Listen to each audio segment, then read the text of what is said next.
বসো বসো। আপনি কখন এসছেন? আর আমি 3 দিন ধরে বসে আছি। আমি এরকম পাসপোর্টটা মিস করে দিয়েছি।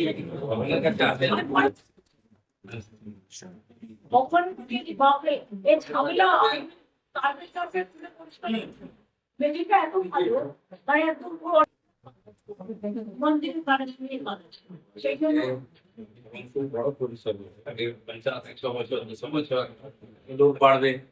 অনেকবার আজকে দেখুন আমি এসে এখন অ্যানাউন্স করলাম পুরো 10 বছর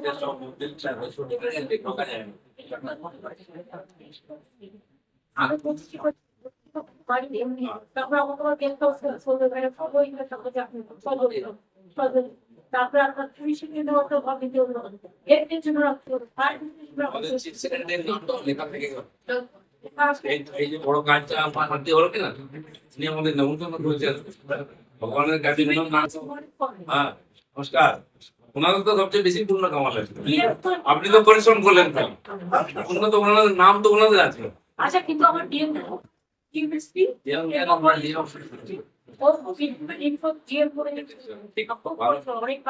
আসলে বিশ্বদার নাম বলছেন না আপনি। সারাদিন লাইট চালালো। ওরা আপনাকে ছাড়বে আমার কোনো বন্ধুই না, সে যে যাই বলুক করুক যাই করুক, বিধানসভায় আমরা একদম আসতাম স্পিকার। আরে এত গরম না পুষ্পা যদি এত বড় মাঝি হওয়া নেই মানে কালকে তো আমি 4 ঘন্টা ঘুরেছি শুধু আগুনে পুরো চৌকা ঘুরে ঘুরে বাপরে বাপ আগুনের ওই আমাদের নাকিন্দা ওই অব্দি বৃষ্টি হয়েছে ওদিকটা, এদিকে বৃষ্টি না। আমি দেখলাম আপনারা বসে আছেন মাথায় কাপড় দিয়ে করেন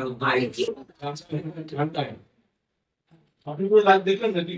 হ্যাঁ আর দেখবো না, দেখছি বিশ্বদা কোথায় তেমনি দেখুন দেখে থেকে আসছি আমি করেছি। পরে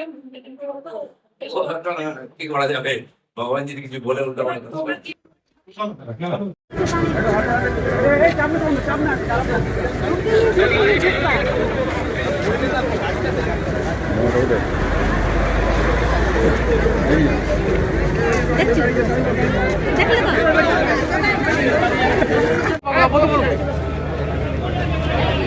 আরে দূর বাবা, হাত তুলুন উপরে, পুরোটা বসা যাবে না, আমাদের এমন আছে ওইরকম বললে হবে।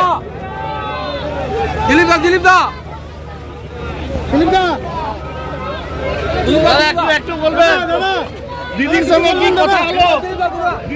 কি কথা হলো,